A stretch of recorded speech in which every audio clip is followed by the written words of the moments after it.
नमस्कार दोस्तों, कैसे हैं? आई होप कि आप लोग ठीक हैं। चलिए देखते हैं मंडे मार्केट कहाँ कैसे काम करता है। हम लोग एक बार प्राइजेक्शन और कैंडल का फॉर्मेशन के थ्रू समझते हैं कि मंडे को क्या क्या हो सकता है।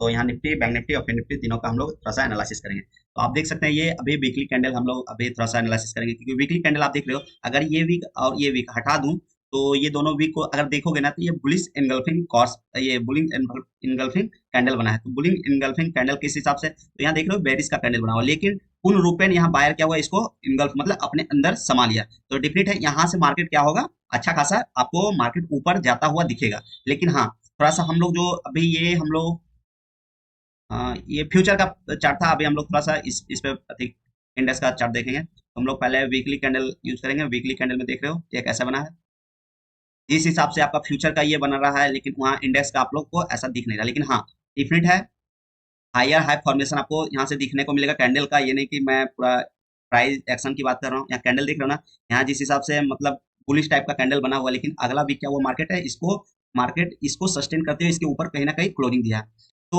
अब क्या हो सकता है यहाँ से, तो थोड़ा सा हम लोग टाइम फ्रेम को थोड़ा सा स्लो करेंगे, वन डे के टाइम फ्रेम पे करेंगे। तो वन डे के टाइम फ्रेम पे आप देखोगे, 1 2 3 4 5 6 7 8 दिन मतलब कि एक रेंज में मार्केट को रखा है, और कहीं ना कहीं शुक्रवार को ये रेंज से मार्केट बाहर निकला है।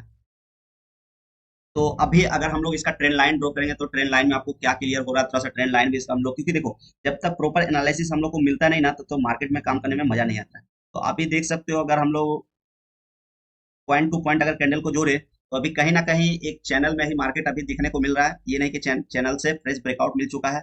लेकिन देखो मार्केट कहना मुश्किल है कि कभी भी कुछ भी हो सकता है, और खास करके ऑप्शन बायर के लिए तो भाई कतई जहर होता है, 1 सेकंड का भी सेंटीमेंट मार्केट बर्बाद करने के लिए 1 मिनट कैंडल काफी होता है। तो अभी देख रहे हो ये चैनल में मार्केट क्या हो रहा है, प्रॉपर चल रहा है। ये चैनल देख रहे हो, तो ये चैनल से अभी जब तक मतलब ब्रेकआउट नहीं मिलता है, क्या पता मार्केट अगला मंडे को यहीं से रिटर्न हो जाए।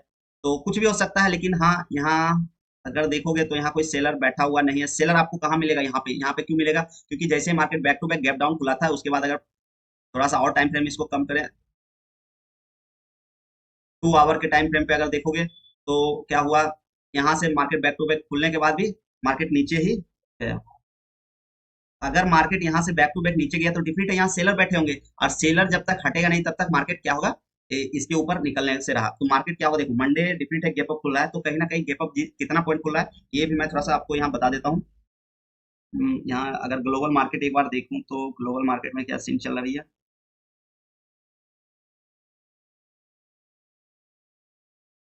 ग्लोबल मार्केट अभी पॉजिटिव दिखा रहा है। अभी आई मीन की ज्यादा गैप अप नहीं खुलेगा, वही लमसम 50 पॉइंट के रेंज में ही मार्केट गैप अप खोलेगा, 50 60 पॉइंट के रेंज में ही। तो 50 60 पॉइंट अगर यहाँ से मिलता भी है, अगर हम लोग अगर जिस हिसाब से क्लोजिंग मिला है 24,540 का, अगर 50 पॉइंट यहाँ से मिलता है, तो ये 24,590 के लम अप्रोक्स गैप अप खुलेगा। फिर भी इस चैनल के अंदर ही मार्केट अभी मूव कर रहा है। तो ये क्या फिर से सेलर एटेक करेगा, तो हम लोग थोड़ा सा यहाँ इंडिकेटर भी यूज करेंगे, एक दो इंडिकेटर जो हम लोग प्रॉपर लगा के देखते हैं कि मार्केट में। तो पहला हम इंडिकेटर लगाएंगे एमएससीडी। एमएससीडी हमारा क्या बता रहा है, इसको हम लोग थोड़ा सा देखेंगे।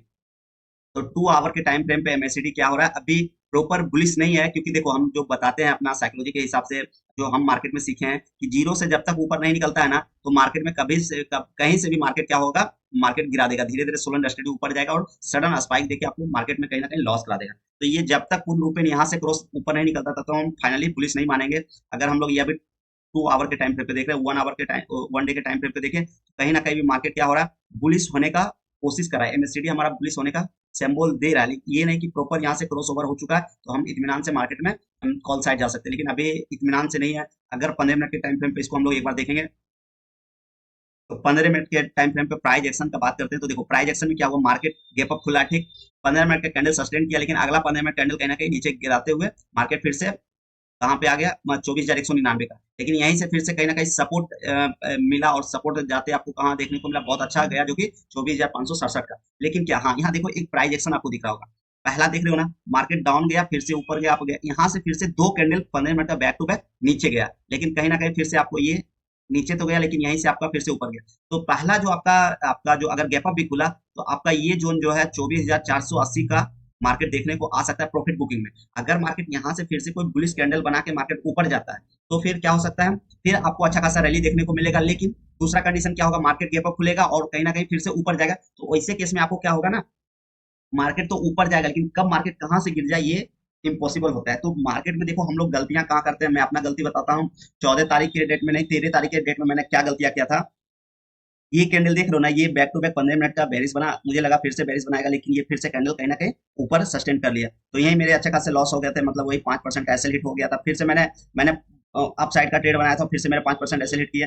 फिर मैं क्या डाउन साइड का 5% फिर से मेरे एसएल हिट किए। बैक टू बैक मेरे 3-4 एसएल हिट होते हुए मैं यहाँ से फिर मार्केट में, मैं यहाँ से मार्केट को मैं एग्जिट कर दिया। तो देखो ऐसे कंडीशन में ना मार्केट से अवॉइड करने में 15 मिनट का टाइम फ्रेम पे देख रहे हो कितने कैंडल बने हैं, 1 2 3 4 5, मतलब 5 मिनट, 5 मतलब 15 30, 1 घंटा, 1 घंटा 15 मिनट के हिसाब से कोई टाइम फ्रेम अभी ये डिसाइड नहीं कर रहा है कि मार्केट किस डायरेक्शन में जाएगा। लेकिन हाँ, अगला 15 मिनट के टाइम फ्रेम पे ये देख रहे हो अनडिसाइडेड कैंडल, ये डिसाइड किया कि मार्केट को आप किस डायरेक्शन में जाना है। तो आप लोग क्या करो ना, पहले कैंडल जब तक कोई हायर हाई या लोअर लो फॉर्मेशन नहीं टूट रहा है ना कैंडल का, तब तक मार्केट में एंट्री बनाने का सोचो भी ना।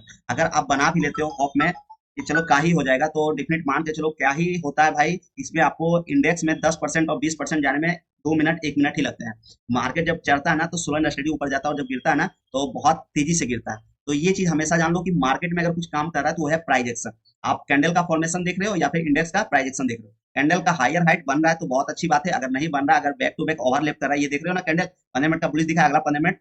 तो ऐसे कैंडल में अगर रिस्क लेते तो सोचो कि आपका एसएल कितना हिट बड़ा बनता है। मतलब आपका बन रहा है 24,397 का, अगर इसका एसएल लोगे कैंडल का लो का, तो 24,303 का, मतलब समझ रहे हो ना, मतलब यहाँ 80 पॉइंट का आपका लॉस होता। तो डिफरेंट मान के चलो ऐसे कैंडल पे आप अगर जब भी काम करोगे ना, तो ऑप्शन बाइंग से तो सोचो भी मत कि प्रॉफिट कर पाओगे। अगर फिर भी ऑप्शन बाइंग करते हो भी, तो मैं तो कभी सजेशन नहीं करूंगा ऑप्शन बाइंग। अगर इसके बाद भी करते हो तो हमेशा ऐसे कैंडल पे, ऐसे छोटे छोटे कैंडल पे काम करना सीखो। ये कैंडल पे अगर लॉस भी होगा ना, तो आपको 10% 5%, उससे ज्यादा आपका लॉस नहीं होगा। लेकिन हाँ, ये सब बड़े बड़े कैंडल पे अगर लॉस लोगे ना, तो आपको फिर मार्केट आपको छोड़ने नहीं जा रहा। तो कहीं ना कहीं मार्केट आपको एग्जिट ही करना है। मार्केट आप ऑप्शन बाइंग तो मान के चलो कि 1 ही % प्रॉफिटेबल होते हैं, अगर वो 1% में आना है तो आपको बहुत कुछ आपको देखना पड़ेगा कि मार्केट किस हिसाब से काम करता है, प्राइजेक्शन क्या चल रहा है, कौन से कैंडल पे मुझे रिस्क लेना है। अगर ऐसे कैंडल पे रिस्क लोगे ना, तो मान के चलो अगला ओवरलेप, ये कैंडल देख रहे हो ना, जैसे कि मेरे को बैक टू बैक 4 कैंडल मेरे को ऐसे हिट हुए थे। तो मान के चलो यहाँ अगर मैं गलतियां क्या कर रहा था, कहीं भी छोटा कैंडल बन नहीं रहा था, बैक टू बैक ओवरलेप कर रहा था। तो मैं जो गलतियां करता ना, वो चीज आप लोगों तक पहुंचाता हूँ।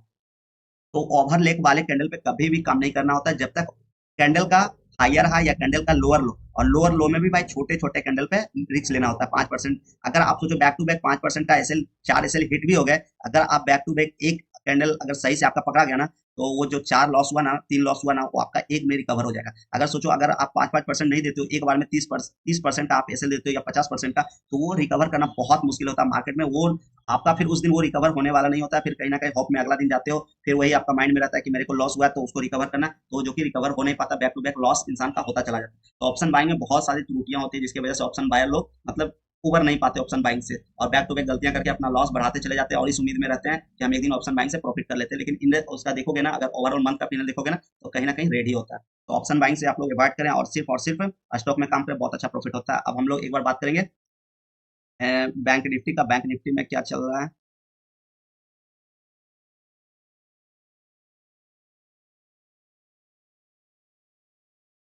तो पहले थोड़ा सा इसको फिबोनाची हटा लेते हैं। देखो अभी क्या हो रहा है ना, बैंक निफ्टी, निफ्टी मजबूत दिख रहा है, बैंक निफ्टी उतना मजबूत नहीं दिख रहा है। लेकिन हाँ, अगर कैंडल बना है तो थोड़ा सा हम लोग का रिस्क बनता है कि मार्केट में रिस्क ले सकते हैं। तो अभी जो अगर वीकली कैंडल देखोगे ना, तो मार्केट बैक टू बैक 1 2 3 4 5, मतलब 5 कैंडल रेड बनाया है, और उसके बाद आप लोग अकॉर्डिंग टू रूल के हिसाब से आप लोग भी जानते होंगे, 5 कैंडल के बाद एक कैंडल बुलिश बनता है। तो ये कैंडल कहीं ना कहीं बुलिश बनाया, क्या अगला फिर इसके ऊपर जाएगा? तो देखो जब तक बैंक निफ्टी 50,827 के ऊपर नहीं क्लोजिंग दे रहा है, तब तक मार्केट में भी बुलिश का सिनेरियो कुछ है नहीं। क्योंकि अगर इसको इसको एमएससीडी के हिसाब से देखें तो इसमें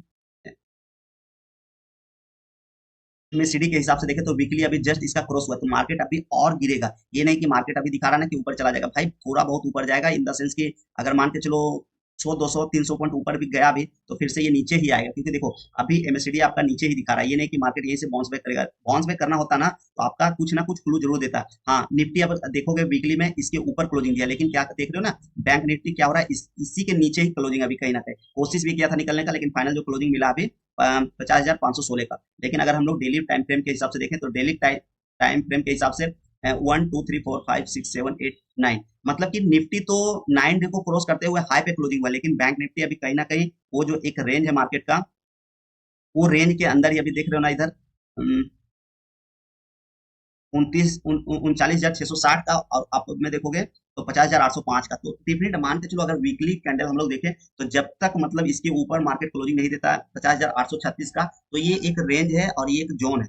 तो ये जोन से बाहर निकलने के बाद ही मार्केट में कुछ कहा जा सकता है कि मार्केट निफ्टी ऊपर जाएगा या बैंक निफ्टी नीचे आएगा। तो निफ्टी तो डिफरेंट है, बुलिश दिखा रहा है, लेकिन अगर सोचो निफ्टी ऊपर भी जाएगा, अगर बैंक निफ्टी उसको सपोर्ट ना करे, तो डिफरेंट मानते चलो निफ्टी भी कहीं ना कहीं थोड़ा सा ऊपर जाके वो दम तोड़ देगा और फिर से नीचे आना चालू हो जाएगा।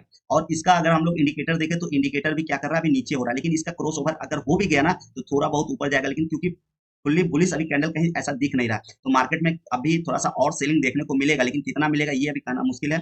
यहीं से बाउंस बैक करेगा तो पहला ये जो अभी ये बनाए हुए है 50,836 का चैनल, ये चैनल से पहले मार्केट निकलेगा। अगर निकल के यहाँ सस्टेन और बुलिश कोई कैंडल बनाता है, उसके बाद एमएसीडी भी यहाँ से जीरो से जो हमारा लेवल होता है, जीरो से ऊपर अगर क्लोजिंग दिया और क्रॉस ओवर हुआ, तो फिर हम लोग बुलिश साइड जा सकते हैं, वरना हम लोग अभी स्केल्पर मोड में छोटा छोटा टाइम फ्रेम पे देख के, अगर हम लोग इसका 2 आवर के टाइम फ्रेम पे देखो तो क्या हो रहा है, कैंडल देख रहे हो ना।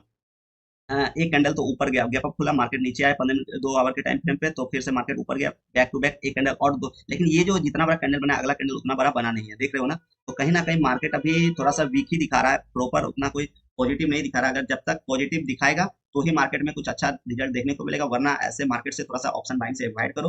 अगर हो सके तो स्टॉक देखो, स्टॉक में अच्छा रिटर्न मिलेगा। इसमें क्या होगा ना, अभी क्या हो रहा है ना, इतने दिनों से लोग बहुत लोग झला रहे होंगे कि यार पैसे बन नहीं रहे। भाई सोचो 10 दिन अगर पैसे नहीं बने तो क्या दिक्कत है, फिर से कहीं से आपका प्रॉपर प्राइजेशन दिखेगा बुलिश साइड का, तो वहाँ काम करोगे तो वहाँ पैसा बनेगा। लेकिन सबसे बड़ा ऑप्शन बाइंग के साथ क्या होता है ना, पैसे बचाने नहीं आते।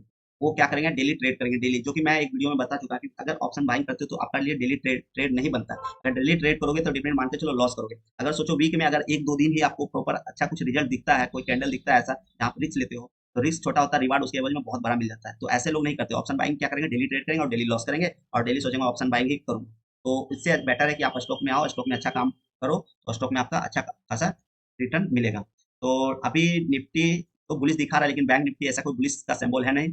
और गैप अप भी खुलेगा तो ऐसा नहीं है कि 50,000, ये भी गैप अप खुलेगा तो 200-250 ही गैप अप खुलेंगे। तो अगर 50,500 है तो ये मान के चलो इस चैनल के ऊपर प्रॉपर, अगर इस चैनल से ऊपर भी निकलता है ना, तो एक बार प्रॉफिट बुकिंग जरूर आएगा, फिर से देखना ये चैनल में ही मार्केट को लाके इन क्लोजिंग देगा।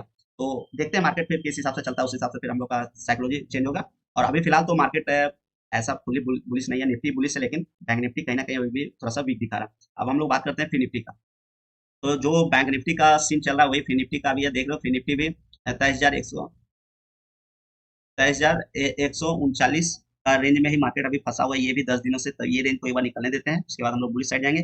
फिर से गैप अप खोल के फिर से यही चैनल में ला दिया मार्केट को, तो हम लोग फिर से मतलब छोटा रेंज जो बना हुआ मार्केट का, उस रेंज को ही ट्रेड करने की कोशिश करेंगे, अन्यथा मार्केट को थोड़ा सा अवॉइड करके चलेंगे भी 2-4 दिन और। क्योंकि अगर देखो तो इसका भी वीक का कैंडल देखोगे ना, तो जस्ट ये निफ्टी की तरह ही बना है। क्योंकि देखो मार्केट यहाँ से खुला, गैप अप खुलेगा, लेकिन थोड़ा सा फिर से ये इस रेंज में लाके फिर से मार्केट को जब ब्रेकआउट देगा ना, आई मीन कि इस वीक तक हम लोग देखेंगे कि इसका अगर ब्रेकआउट मिल गया तो ठीक है, वरना फिर कहीं ना कहीं यही जोन में एक कैंडल बना के फिर से क्लोजिंग देगा। फिर अगला वीक आपको कहीं ना कहीं इसका ब्रेकआउट देगा, नहीं तो फिर से इसी जोन में भी एक दो या एक मंथ अप्रोक्स। क्योंकि देखो ये 2 वीक तो एक रेंज में ही मार्केट निकल गया, तो 2 वीक निकलने में टाइम नहीं लगता। वैसे भी आज मतलब कितने 18 तारीख हो गया, तो देखते हैं फिर किस हिसाब से काम होता है, फिर मंडे को हम लोग उस हिसाब से काम करेंगे। आई होप कि ये एनालिसिस आप लोग को समझ में आएगा। तो हमारे वीडियो को लाइक करें, शेयर करें, सब्सक्राइब करें। मिलते हैं नेक्स्ट वीडियो में, तो चलिए धन्यवाद, जय हिंद।